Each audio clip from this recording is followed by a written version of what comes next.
I was 31 years old and my mother still called it an allowance. How much does your mother give you every month? My sister Ashley had asked at last year's Christmas dinner, loud enough for everyone to hear. 1,000? 1,500. That's between Mom and me, I'd answered quietly. So embarrassing, my brother Trevor had muttered to his wife. Still living off Mom at her age. Now, at Thanksgiving dinner in my parents' Connecticut estate, the subject had come up again. I was setting the table, my usual role at family gatherings, when Mom swept into the dining room with Ashley and my Aunt Linda. "I've been thinking," Mom announced, examining the silverware placement I'd just completed and immediately rearranging 2 forks. "Madison is 31 years old. Still taking money from us every month. It's really become unseemly." I continued folding napkins. Okay. Ashley laughed. "That's all you have to say? What would you like me to say?" Mom turned to face me fully. She was wearing a cream silk blouse that cost more than my rent and her signature pearls. "I'd like you to show some initiative. Some independence. Your siblings have careers, homes, families. You have a part-time job at a library and an apartment in Queens. And a degree in library science," Aunt Linda added helpfully. "Which cost how much in student loans?" "Those are paid off," I said quietly. "Because we paid them," Mom corrected. $30,000. Which you've never even thanked us for properly." I had thanked them. Multiple times. But that wasn't the point of this conversation and I knew it. Trevor entered with his wife Rachel, both of them dressed like they'd stepped out of a country club catalog. "Are we talking about Madison's allowance?" Trevor asked. "Please tell me you're finally cutting her off." "We are," Mom said decisively. "No more monthly allowance. Time to grow up." The words hung in the air. Around the table I could feel the satisfaction radiating from my family. This was a moment they'd been building toward, a culmination of years of subtle, and not so subtle, digs about my dependence, my failure to launch, my inability to be successful like them. "Madison," Mom prompted. "Nothing to say?" I set down the napkin I'd been folding. "I understand." "Good," Dad said, entering from his study. He poured himself a scotch from the sideboard. "It's for your own good. You need to learn to stand on your own 2 feet. At 31, most people have already learned that," Ashley added. She was scrolling through her phone, not even looking at me. "I was making 6 figures by 28. I was married with 2 kids by 30, Rachel contributed. "The point is," Mom said, her voice taking on that particular tone she used when she wanted to sound both concerned and condescending, "we've been enabling you. It stops today. No more monthly money. You'll need to figure out how to survive on your library salary." Trevor leaned against the doorframe, smirking. "How much do librarians make anyway? 35,000? 40? Something like that," I said. "Jesus," he muttered. "How do you even afford New York on that?" I didn't answer. Around me, the family settled into pre-dinner drinks, the subject of my financial inadequacy apparently resolved. I returned to the kitchen to help with final preparations. "Don't worry, dear," Mrs. Chin, my parents' longtime housekeeper, said softly as I entered. "You'll be fine." "I know," I replied, checking the turkey temperature. "Do they really not know?" she asked, her voice barely above a whisper. "Apparently not." She shook her head, suppressing a smile. "Your grandfather would have found this hilarious." He would have. Grandpa Morrison had possessed a wicked sense of humor and a deep appreciation for irony. It's why he'd structured his trust the way he had. Dinner was the usual performance. The table was set with china that cost more than most people's cars. The wine was expensive. The conversation revolved around achievements. Trevor's latest promotion, Ashley's new Tesla, my cousin Brandon's hedge fund success. "And Madison," Aunt Linda said during dessert, her voice dripping with false sweetness, "what's new with you? Any career developments? Promotions? Dating anyone?" "Nothing exciting," I said, taking a small bite of pie. "Still just checking out books?" Trevor asked. "Something like that." Mom sighed dramatically. "Well, perhaps without our support you'll be motivated to aim higher. Find a real career. Meet someone successful. Maybe take some business courses," Dad suggested. "Learn about investments, financial planning. Things that matter in the real world." Ashley laughed into her wine. "Can you imagine Madison managing money? She can barely manage her own rent. I caught Mrs. Chen's eye from where she was clearing plates. She pressed her lips together, fighting a smile. The allowance stops effective immediately, Mom announced as if she hadn't made this clear enough already. No more monthly deposits. You're on your own. I understand, I said again. You keep saying that, Trevor observed. But do you really? Do you understand that you'll need to budget, to cut expenses, to actually work for a living like the rest of us? I believe I can manage. Ashley set down her phone, looking at me directly for the first time all evening. You know what? I think this is going to be good for you. A wake-up call. You've been coasting for too long. Coasting, I repeated neutrally. Living off family money while the rest of us built careers and families. Yes, coasting. She picked up her phone again. Time to join the real world, baby sister. The conversation moved on to other topics. Trevor's son's acceptance to a prestigious private school, Ashley's upcoming vacation to the Maldives, Dad's golf handicap. I sat quietly, finishing my pie, listening to my family discuss their successes and their plans. At 9 p.m. I excused myself. I should head home. Long subway ride. Oh, still taking the subway, Aunt Linda cooed. How quaint. Let me know if you need help finding a second job, Trevor called as I gathered my coat. I know some people who are hiring for retail. Not glamorous, but it's honest work. Thank you, I said. Mom walked me to the door. Madison, I want you to know this isn't punishment. Tough love. You need to learn to be independent. I appreciate that. Do you? He studied my face. Sometimes I can't tell what you're thinking. You're so quiet, so passive. It worries me. I'm fine, Mom. Are you angry with us? I considered the question. No. Good. Because this really is for your own good. She squeezed my shoulder. Call if you need anything. Advice, I mean. Not money. Of course. I took the train back to Queens, watching the city lights blur past the window. My phone buzzed with a text from Ashley. Seriously though, if you need help with a resume, I know people. And from Trevor. Dad says you looked upset. Don't be dramatic. This is just reality. When I got home to my small but comfortable one-bedroom apartment, I made tea and sat at my desk. From a locked drawer I pulled out a folder of documents. Documents my family apparently had no idea existed. The Morrison Family Trust. Established by my grandfather 35 years ago. Current value, approximately $52 million. Trust manager, Madison Elizabeth Williams. Appointed 3 years ago. I had been 28 when Grandpa Morrison's lawyer, James Chen, Mrs. Chen's son, had called me to his office. Your grandfather left specific instructions, James had explained. The trust was to be managed by the grandchild who best demonstrated financial responsibility, ethical judgment, and genuine care for family rather than family money. Why me? I'd asked. Because you were the only one who visited him every week in his last years. The only one who listened to his stories instead of asking about your inheritance. The only one who lived within your means despite having the option not to. James had slid papers across his desk. He also noted that you were the only grandchild who understood the difference between net worth and self-worth. Does my family know? That you're the trust manager? Well, your grandfather felt it would be illuminating to see how they treated you without that knowledge. For 3 years I had quietly managed the trust.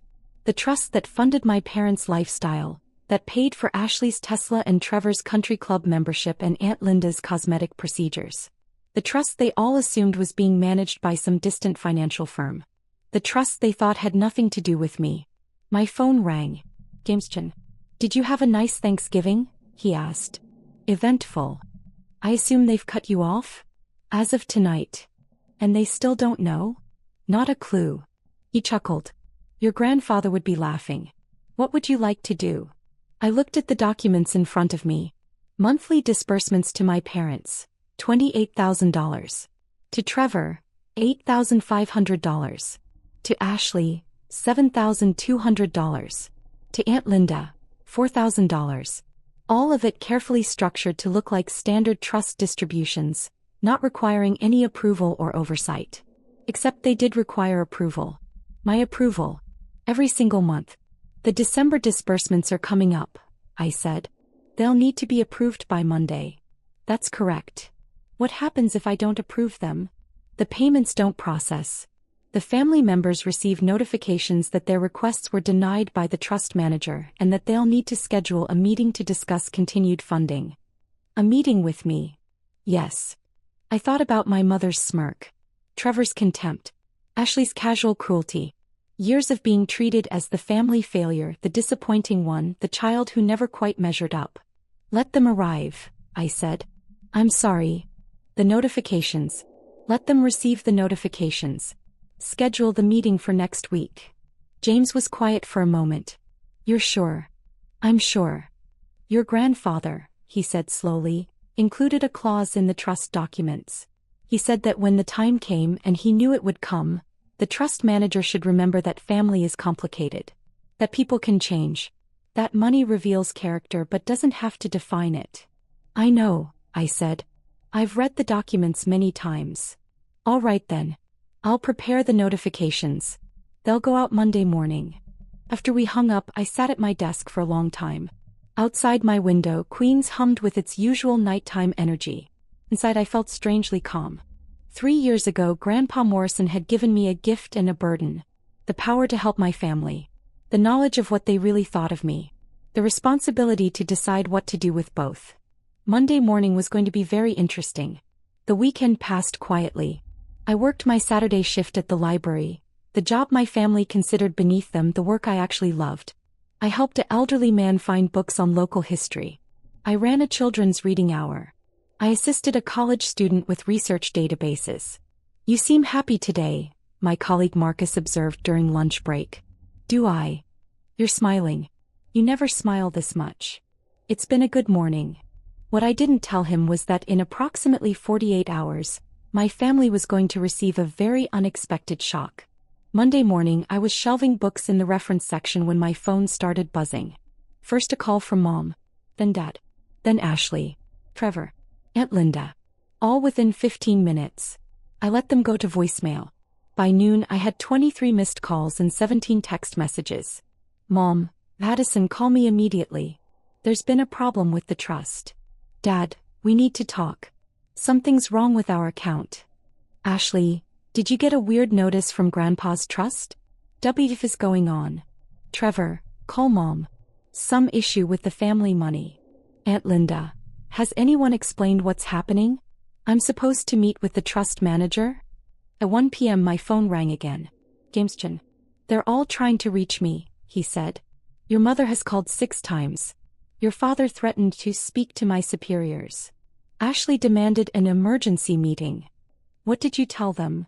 That the trust manager will meet with all family members on Wednesday at 2 p.m. That attendance is mandatory for continued consideration of disbursement requests. And that the trust manager's identity would be revealed at that time. How did they take it? Your mother asked if she should bring her lawyer. Your father asked if this was some kind of scam. Trevor asked how much the trust manager makes because he's in finance and might be interested in the position. I couldn't help laughing. Of course he did. Wednesday at 2, Madison. My office. Are you ready for this? I thought about Thanksgiving dinner. About years of being dismissed, overlooked and pitted. About my mother's smirk as she announced I was being cut off. I'm ready. Tuesday night I received an email from Ashley. Madison, I don't know if anyone told you, but there's some issue with Grandpa's trust. The family needs to meet with the trust manager tomorrow. Since you were close to Grandpa, I guess. Maybe you should come too. It affects all of us. Also, have you found a second job yet? Mom's worried about you. I wrote back, I'll be there. Wednesday morning I dressed carefully. Not in my usual jeans and sweater, but in a navy suit I'd purchased last year and never worn. I styled my hair. Put on makeup. Wore the pearl earrings Grandpa had given me for college graduation. When I looked in the mirror, I saw someone professional, composed and confident. Someone my family wouldn't recognize. Chin and Associates occupied a suite of offices in Midtown Manhattan. When I arrived at 1:45 p.m., the receptionist smiled. Ms. Williams. Mr. Chin said to send you straight back to the conference room. Thank you. The conference room was large, with floor-to-ceiling windows overlooking the city. James was already there along with 2 associates. Documents were arranged neatly at the head of the table. You look very official, James observed. I feel very official. Your family is in the waiting room. They arrived early. Together. Your mother brought her lawyer as predicted. Let them wait a few more minutes. At exactly 2 p.m., James's assistant showed them in. Mom entered first, followed by Dad, Ashley, Trevor, and Aunt Linda.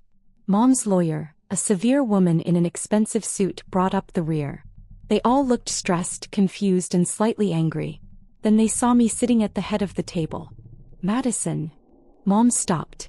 What are you doing here? Please sit down, James said, gesturing to the chairs arranged on the opposite side of the table. Why is Madison here? Trevor demanded. This is a family financial matter. She doesn't need to be involved.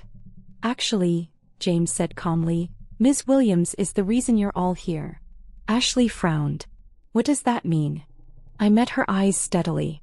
It means I'm the trust manager. The silence was absolute. That's impossible, Dad said finally. It's documented fact, James replied. He slid papers across the table. Madison Elizabeth Williams has been the trust manager for the Morrison Family Trust for the past 3 years. She has sole authority over all disbursements, investment decisions, and distribution schedules. Mom's face had gone pale. This is a joke. It's not, I said quietly. Grandpa Morrison appointed me trust manager when I was 28. I've been managing the trust and approving your monthly disbursements ever since.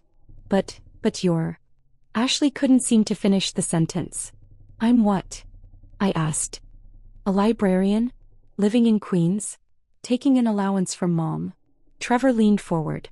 If you're the trust manager, why would you take an allowance from Mom? I don't, I said simply. I never have. The money that appears in my account every month comes from the trust. The same trust that funds all of your lifestyles. I approved it for myself just like I approved it for everyone else. Mom's lawyer cleared her throat. Ms. Williams, if you're claiming to be the trust manager, we'll need to see documentation. Proof of authority. Verification of. James slid a thick folder across the table. Complete documentation. Trust appointment papers signed by Morrison Family Trust founder William Morrison 3 years ago.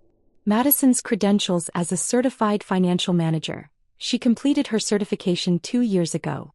Monthly disbursement records for the past 36 months, all bearing her approval signature. Investment performance reports. Everything you need to verify her authority. The lawyer opened the folder, scanning the documents. Her expression shifted from skepticism to surprise to something like professional respect. These appear to be in order. They are in order, I said. I've been doing this job for 3 years. The trust has grown from 42 million to 52 million during that time through careful investment and management. Dad was staring at me like he'd never seen me before. You've been managing our money? The family money, I corrected. Grandpa's money, distributed according to his wishes and my judgment. Your judgment. Ashley's voice was shrill. You work part-time at a library. I work full-time as a trust manager, I replied. The library job is what I do because I enjoy it, not because I need it. I earn $185,000 annually as trust manager, plus performance bonuses. Trevor looked like he might be sick. You make $185,000? Plus bonuses, James confirmed. Last year's performance bonus was $42,000. Madison has consistently exceeded benchmarks for trust growth and responsible management. Mom found her voice.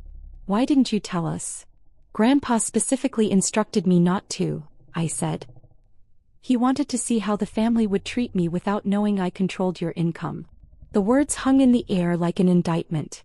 So this was a test, Aunt Linda said bitterly. An observation, I corrected.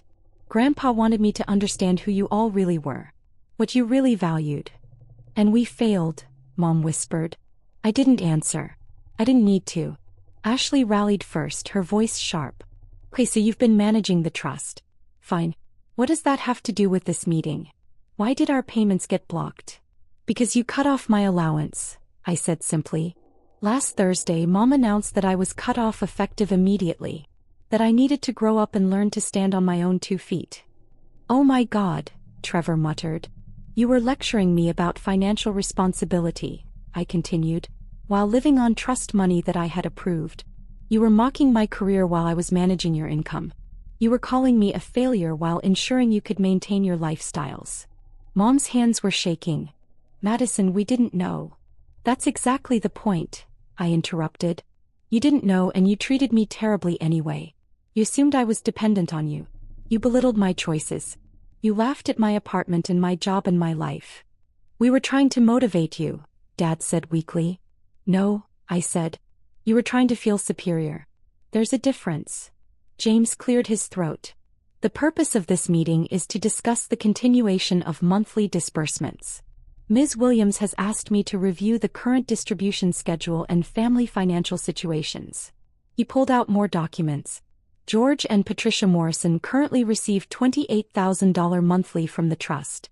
This covers their mortgage on a property worth $3.2 million, country club dues, car leases, travel expenses, and general lifestyle costs. Your actual combined income from George's consulting work is approximately $7,500 monthly. Mom closed her eyes. Trevor Morrison receives $8,500 monthly, which supplements his salary and covers private school tuition for his children, his car lease, and discretionary spending. Ashley Morrison receives $7,200 monthly for similar purposes. Linda Harper receives $4,000 monthly for living expenses.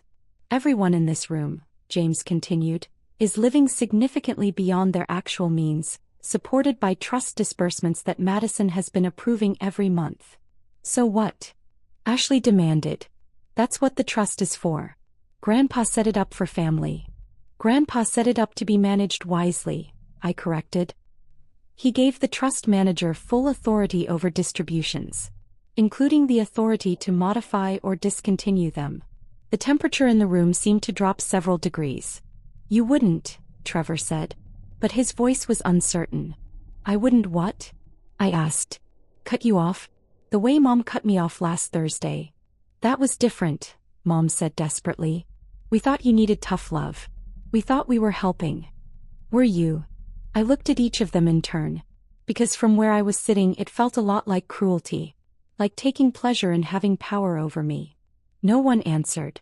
Madison, Dad said carefully, what do you want? It was a good question. What did I want? I thought about Grandpa Morrison, who had built a fortune through careful work and smart investments. Who had loved his family but worried about what money would do to them. Who had trusted me to manage both the money and the relationships. I want, I said slowly, for you to understand something. The money you've been receiving? It's not automatic. It's not guaranteed. It's not your right. We know that, Ashley said. Do you? Because you've been treating it like a salary. Like something you deserve just for existing. I leaned forward. Every month I approve your disbursements. Every month I look at your requests and expenses. Every month I decide whether you're using Grandpa's money responsibly. And Trevor's jaw was tight.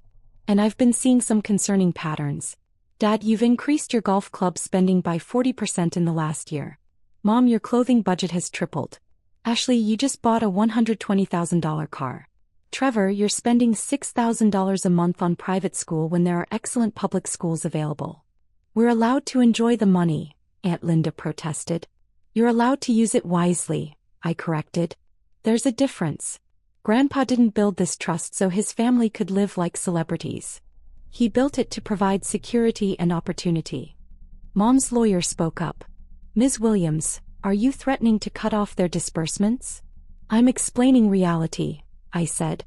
The reality you all seem to have forgotten. This is Grandpa's money managed by me, distributed at my discretion. Not yours. So what happens now? Dad asked. I pulled out a document I'd prepared.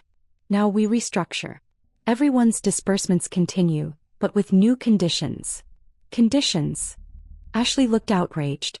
Yes. First, you'll each meet with a financial advisor to create a budget based on your actual income. Second, you'll work toward reducing your dependency on trust disbursements by 25% over the next 2 years. Third, you'll submit quarterly expense reports showing you're living within the agreed parameters. That's ridiculous, Trevor said. We're adults. You can't police our spending. I'm not policing it, I said calmly. I'm managing a trust responsibly. If you want to spend your own money however you like, that's fine. But if you want trust money, these are the conditions. And if we refuse? Ashley asked. Then the disbursements stop. The room went very quiet. You can't do this, Mom said, tears in her eyes. We're your family. You're right, I agreed. You are my family. Which is why I'm not cutting you off. I'm helping you learn to manage money properly. The way Grandpa wanted. The way I've been trying to model for 3 years while you mocked me for living in Queens and working at a library. We didn't know, Mom repeated. But you should have respected me anyway, I said. You should have treated me with kindness regardless of how much money you thought I had. That's what family does. Dad looked down at his hands. You're right. God help us, you're absolutely right. I don't accept this, Ashley said, standing up. I'm getting my own lawyer. We'll contest this. You can't just. Ms. Morrison, James interrupted, his voice sharp. I strongly advise against that course of action. The trust documents are ironclad. Any family member who contests the trust manager's authority is automatically eliminated from future disbursements. Permanently. Ashley sat back down. The choice is yours, I said. Accept the new conditions and learn to live responsibly. Or refuse and learn to live on your actual incomes. I stood up. You have until Friday to decide. Send your responses to James. I gathered my papers and walked to the door. Madison, Mom called. Wait. I turned back. I'm sorry, she said. Her voice broke. I'm so sorry. For Thanksgiving. For all of it. For not seeing who you really are. I appreciate that, I said. But sorry isn't enough. I need to see change. You will, Dad promised.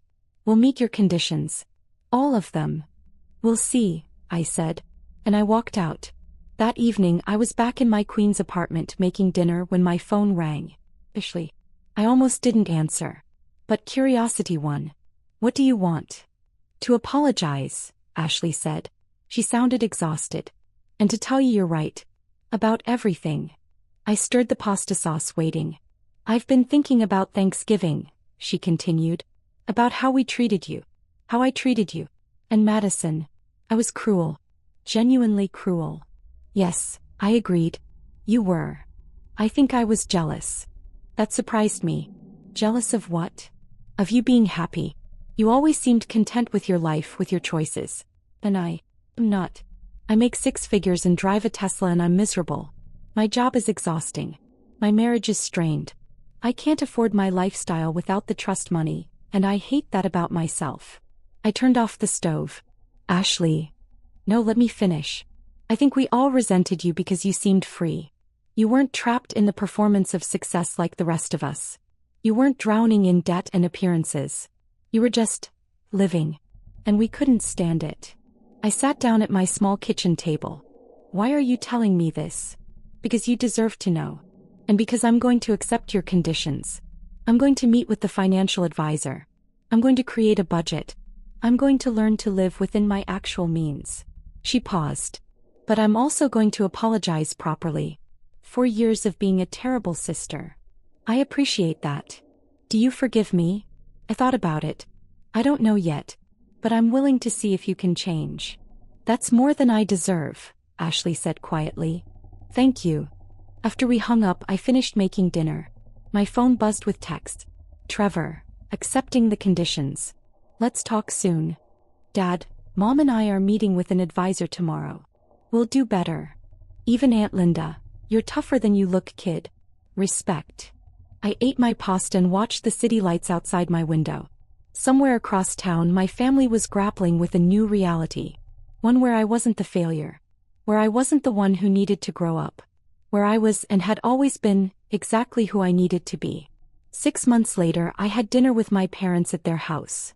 A Thursday evening tradition we'd reinstated. The financial advisor says we've reduced our monthly expenses by $8,000, Mom said, showing me their budget spreadsheet with genuine pride. We canceled the country club membership. It was excessive. And I'm taking on more consulting work, Dad added. It's actually refreshing being productive again. Ashley moved to a smaller apartment, Mom continued. She says it's actually made her happier. Less pressure to maintain appearances. And Trevor's kids love their new school, Dad said. He was worried, but they've adjusted beautifully. I sipped my wine. I'm proud of you.